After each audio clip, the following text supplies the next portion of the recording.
We are going to be talking to a fantastic social media person now.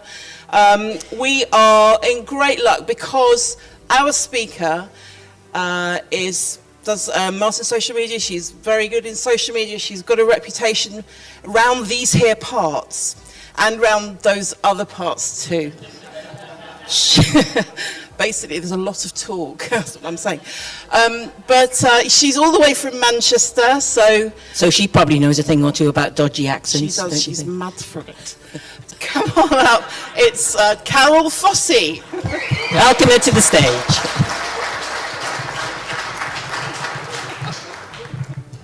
So, you raise your hand if you're a business owner, please. Oh, good, there's some in the room. And would you raise your hand again if you would like to grow your business and have some fun while doing it? And say yes, Carol. Yes, Carol. Okay, good. So I don't know where you are right now. Maybe you have some social media going on, but you seem to have the life sucked out of you at times. You know when you go onto the computer at 9 o'clock in the morning and suddenly it's 11:30 and you've done nothing but look at cat pictures on Facebook? No, just me then. Maybe you've seen other people using social media, your competitors, and they seem to be doing it pretty well, and you're not sure what it is that they're doing that you're not doing. And all you'd really like is for somebody to either take it off your hands because you haven't got enough hours in your day and your life to be on social media all the time, or maybe just have some tips and know what you're doing a bit better. That be right? Yes or no? Okay. So, that's what I'm going to talk to you about today. Because things have changed quite a lot, haven't they, in the last 20 years. 23 years ago, unbelievably, when I was obviously 6, I used to work at Yellow Pages. And in those days, it was really easy, wasn't it? Because you would go and see a customer, and so long as you knew, what audience they were after and what product they sold, and you could come up with a brilliant headline and some compelling copy and an amazing image, then 8 months later, the advert would come out, and then you could just sit back for a year whilst it did its thing. Well, it's very different today, isn't it? Because you can create an advert on Facebook and then ping, off it goes. So that's a good thing, because if it doesn't work, you can change it. But it's also a bad thing, because sometimes people press ping really before they've engaged their brain. And once it's out there in the social media world, it's always out there. Even if you delete it, it's not deleted. People can still find it.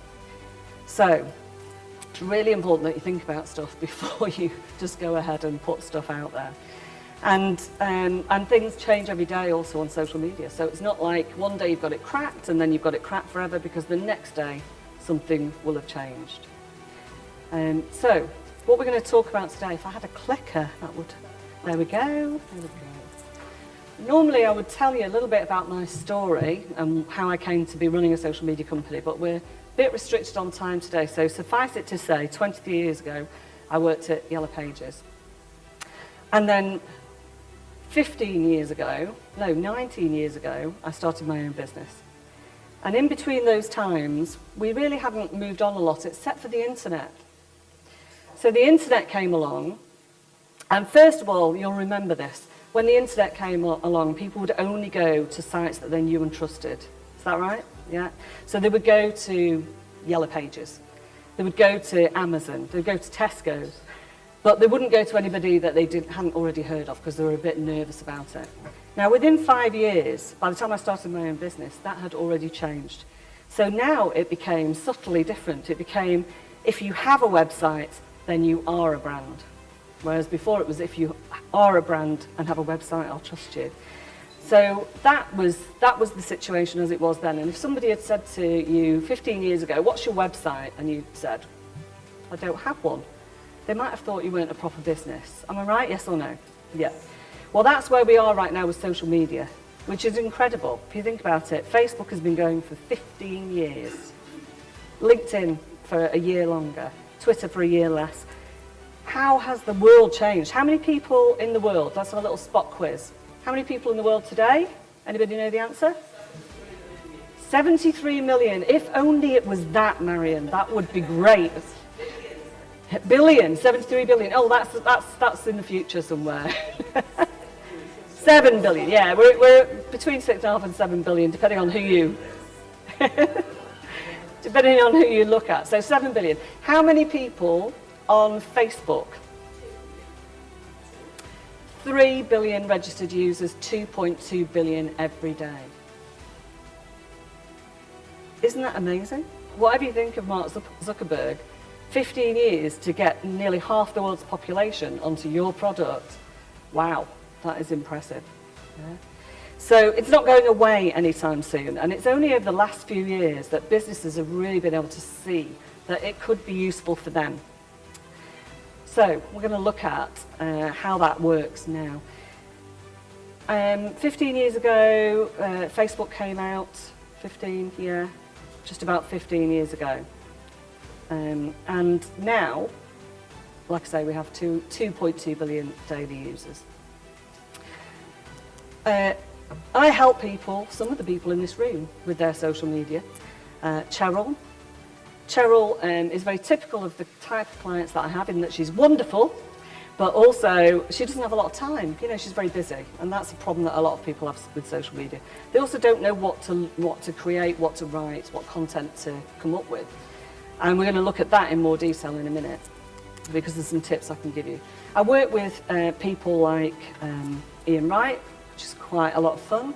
This was for a client of mine who was a plastics manufacturer but made plastics out of corn rather than out of oil. And that's a great thing to do, and it's a great product, but nobody knew about it.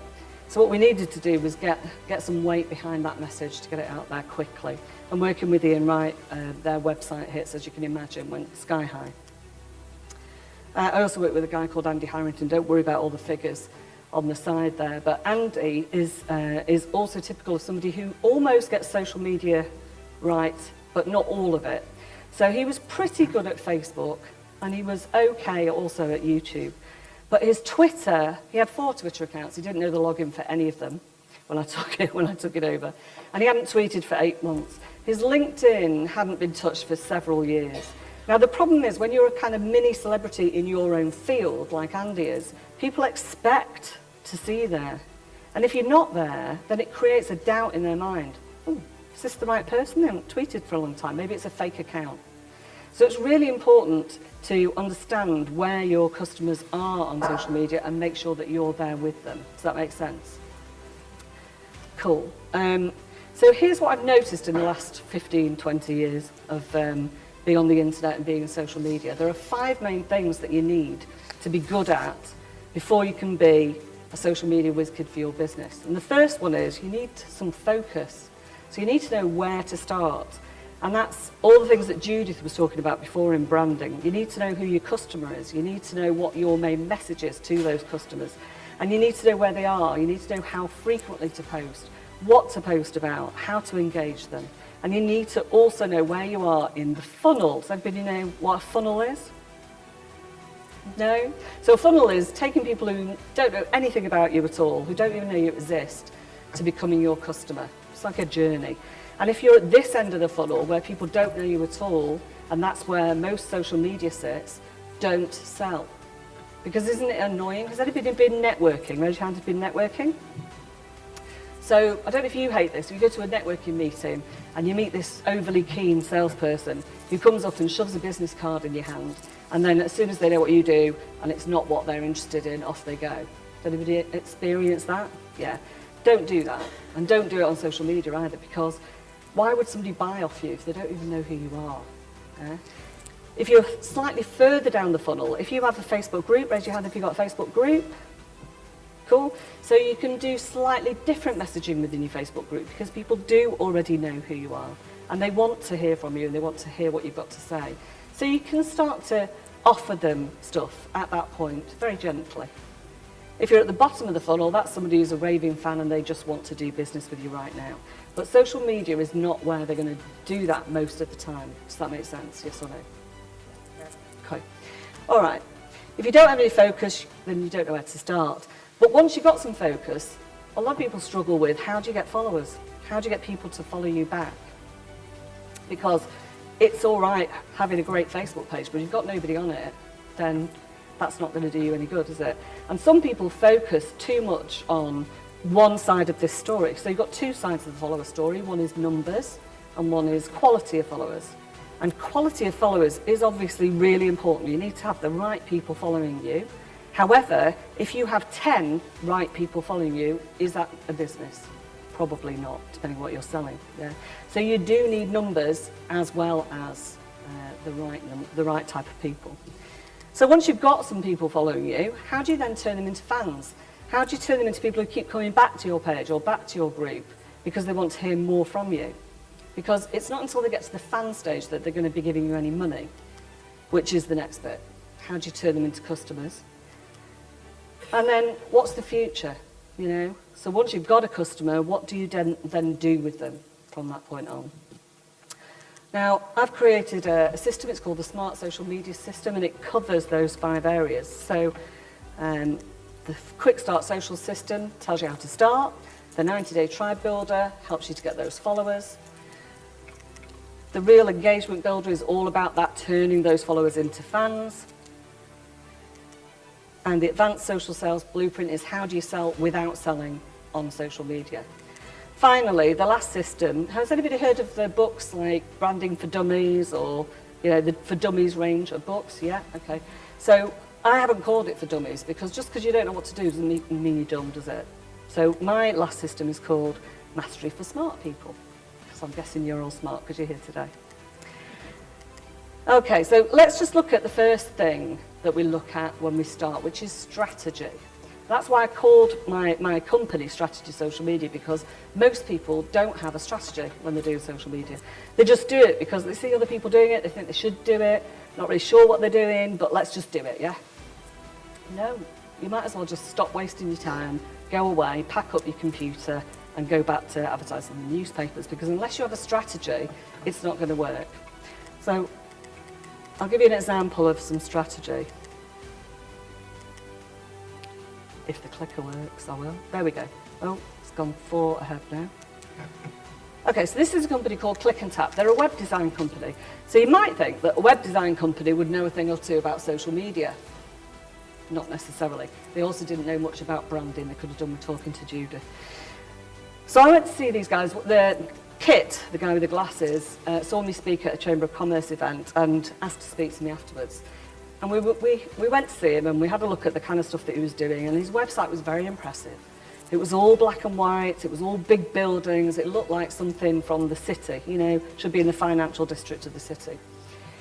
And I said to him, so what is your strength? You know, why should I buy from you as opposed to any other web designer that might be out there? He said, well, what we do, you probably can't read it here, but we take the business's personality and we turn that into a website. I was like, great.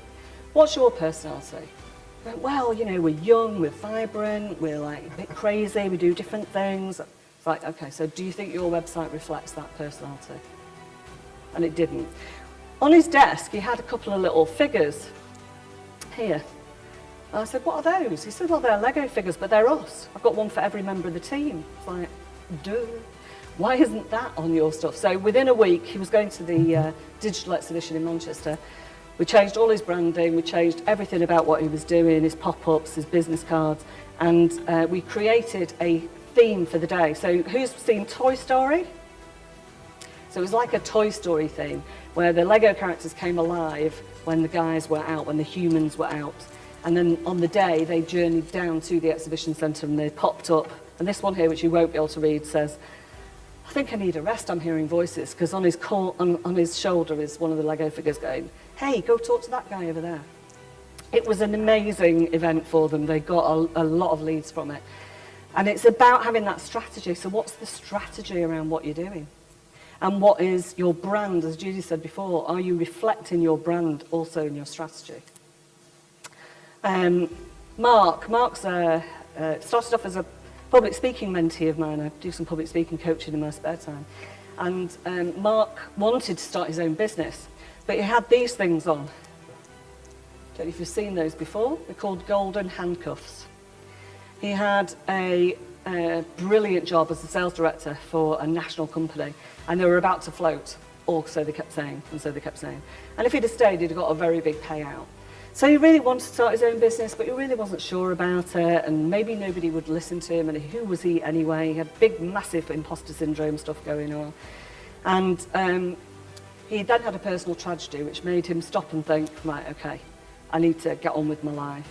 And so he rang me up in the June and said, I want to start my business in September, so can we start talking about social media in September? And I said, no, we can start talking about it now. Because what I don't want is when you launch your business in September, you get 4 pity likes from your mates going, oh, look at Mark's Facebook page, he's only got 10 friends, I'll like it. I want them to go, wow, Mark's taking this seriously, what's he doing? So he started his page in September 2017 with 4,000 likes on his Facebook page. And he now has 10,000 likes on his Facebook page, and that is because of the strategy from day one, which with Mark was getting in front of the camera. Mark is a life coach. And would you agree that people generally will choose a life coach because they like the person, because they resonate with that person, they can see themselves working with that person. He needed to get in front of the camera to show people who he was, because it's such a key part in that decision-making process. So initially, he said, what should I talk about? I said, anything, it doesn't matter, I just want you to get used to doing it, because you do something for 21 days, it becomes a habit. So at first, it was any time of day or night, it was any length of time, it was any subject that just came into his mind that day, and it was probably me and his mum watching him on the Facebook Lives. However, now it's 7:45 every morning. If you want to tune in, it's called Smash the Box, and it's really good. It's Monday to Friday, 7:45. He announces the subject matter the Friday before, and then our social media posts all week support that subject matter that he's talking about. And that's why he's now in the position that he's in. He is now filling his events organically. I won't read all that to you, but when I go to events, people say things like, I really like that thing you did last week. What you'll notice is on your social media is that the likes are going down and down, but it doesn't mean people aren't seeing stuff. They are seeing it, they just can't be arsed liking. Or they don't want to be seen to be liking. You know? But they do like it, and this is what happens to him. He goes to events all the time. People go, I like what you did there, I see you everywhere. He spent $0 on adverts, and he's filling his £100 a head 10 to 15 person event organically without any Facebook ads, because of the following that he's built up and because he's turned those followers into fans. Anybody else like to be able to do that? Okay, good. All right, so let's have some fun. I think you might all be old enough, maybe, to remember It'll Be All Right on the Night. Do you remember that programme? Okay, here's what not to do or it won't be all right on the night. So, in case you can't read these, this is Charmin, and this is an example of somebody following a hashtag. So it was when Thor, the new film, came out, when it was launched.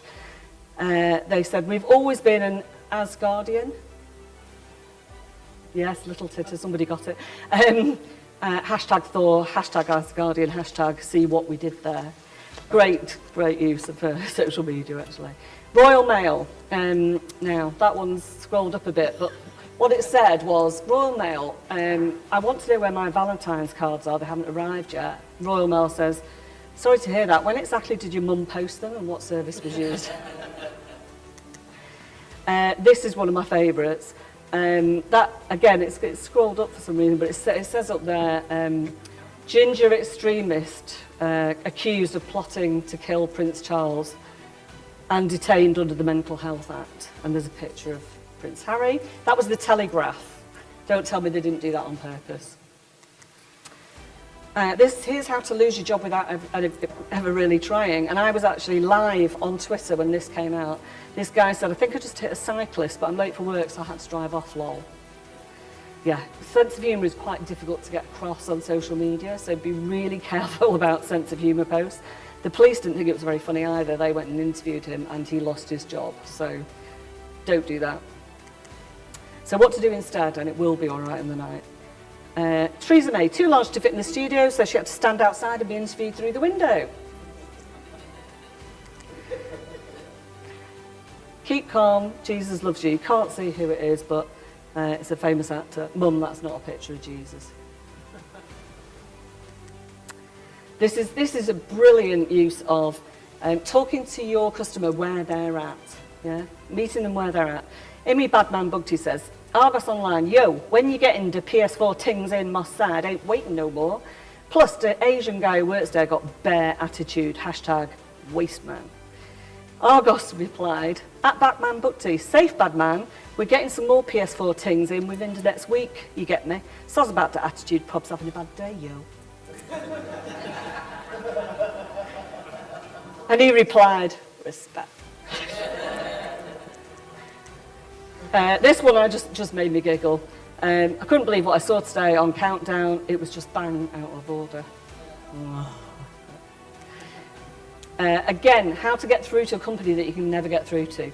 Greg's internet had gone down, and they tweeted Google and said, hey, at Google, fix it, and they're yours. Picture of box of donuts.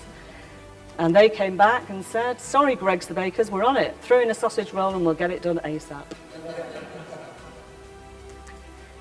Waterstones, this was quite handy for the guy who was in Waterstones at the time. Hi Waterstones, I've been locked inside your Trafalgar Square bookstore now for 2 hours.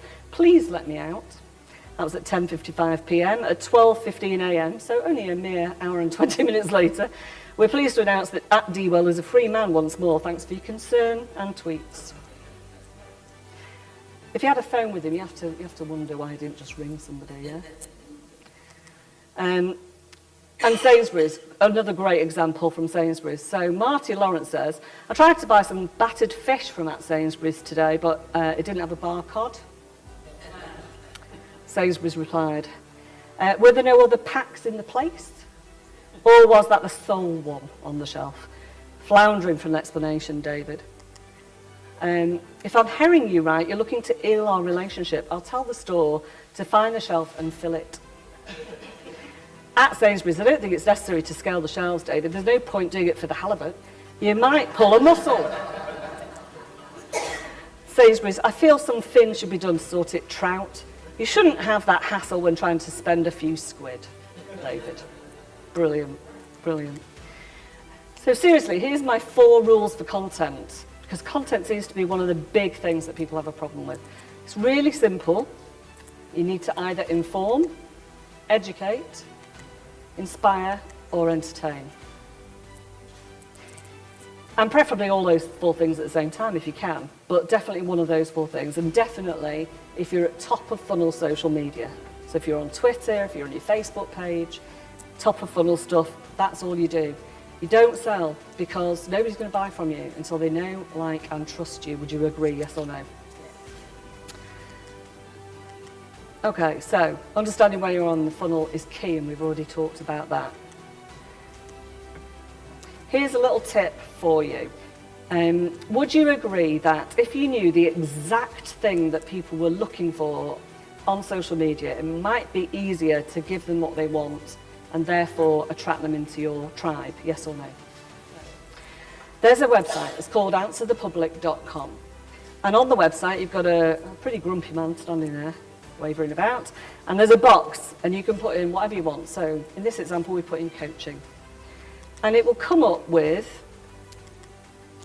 millions of questions that people are typing into Google to find certain things. So I won't read them all, but it could be anything from are coaching classes destroying the education system to why coaching is important in leadership. Now, do you think that would be a good blog title, why coaching is important in leadership? And do you think it would be good in social media posts? So what happens is when Google sees an article or a social media post with the exact words in that somebody has just looked for, guess what they do? They put the 2 together. So it's a really, really good resource. You get 3 free goes a day, so pick your words carefully. It used to be free for any number of searches, but now it's 3 a day, but still, it's really good. So that might help you to create some content. Okay, talking about strategy, back to strategy. So this is a lady called Philomena Shields, so that's her there. That's me in my lovely Calvin Klein sunglasses that my puppy chewed up last week. Anyway, never mind. Now, Philly runs a health company, and she does all sorts of things. She's got a salt room where you can go and sit and breathe in salt, and she's got massage oils, and she's got all sorts of different kind of therapies. And she came on our retreat last year because she wanted to get some clarity about what she was doing. So on the retreat, we focused in on, she decided on frankincense water. Now, frankincense has got some amazing properties. It's being tested at the moment at the University of Leicester, I want to say, and it's been shown to kill ovarian cancer cells. So there's something very powerful in that. And as far as we know, nobody has created anything that's like this. You can get frankincense oils and you can get frankincense, that you burn in the air and stuff like that. But nobody's created frankincense water apart from Philly. So this is what we focused on during the retreat. She's now got... she just says, before I came on the retreat, I was stressed, lacked confidence, my social media was pathetic. That was her words, not mine. And since the retreat, her social media's on fire. She's had £10,000 worth of business, and she's talking to Harvey Nets and Selfridges, because you need to get the strategy right. You need to get the brand, as Judith was talking about, and the strategy of what you're doing. And you can't be all things to all people. So I'm sure whatever you do in your business, the answer to who do you deal with could be anybody. Am I right? Could deal with most people, but from a marketing perspective you can't. You have to choose where you're going and who you're going after and what with. And if you can have the one thing in your mind and then put your strategy around that, then you can achieve good things. So here's the third tip for content creation. It's Facebook groups. So we talked before about answer the public, and how if you know what people are generally looking for, you can create blogs, you can create posts that appeal to that. How about if you could find the exact things that your audience wants to know? Wouldn't that be good? Okay, so raise your hand again if you had a Facebook group. Keep your hand raised if you ask the 3 questions before people can join the group. Okay, and raise your hand again. That was only, so we're down to 4 people now. Raise your hand again if you have really put some serious thought into those 3 questions. Raise your hand. Nobody? Yeah, you have. You can put your... Well, I do them for you, so you're right, yeah. And raise your hand again, final question, if you record that information somewhere. That normally sees 1 person in the room raise their hand, yeah. Because once those people have answered those questions and you go accept into the group, that information goes, disappears into the ether. Facebook have probably got it somewhere, but it's not accessible to you. However, it is the best kind of information you can get if you've asked the right questions. Because the people joining that group are telling you why they're joining the group and what they want from you. And if you can provide what they want, then clearly they're going to keep coming back. So for one of our clients, Andy Harrington, that I showed you earlier, we've used this strategy recently, and we've given him a list of, these are the videos that I want you to make. 2-3 minutes on your phone. Right, Ruby Jones asked me this question, blah, blah, blah, blah. Here's the answer, blah, blah, blah. That's going to go then into his group. How powerful do you think that is, where people see that the stuff that they're asking for is getting answered personally, and anybody else who's asked a similar question will get tagged into that post? So you think you could use that strategy for your business to help you? It doesn't have to be a video, it could be a written post, but if you're actually responding to what people really want, then you're halfway there to getting a customer, aren't you? Yes or no? Yes. Good. All right, brilliant. So my last point of the day is, this was on a change machine in Manchester, and it says change is possible. So hopefully I've given you some tips today that you can go away and change something on your social media for the better. Thank you very much.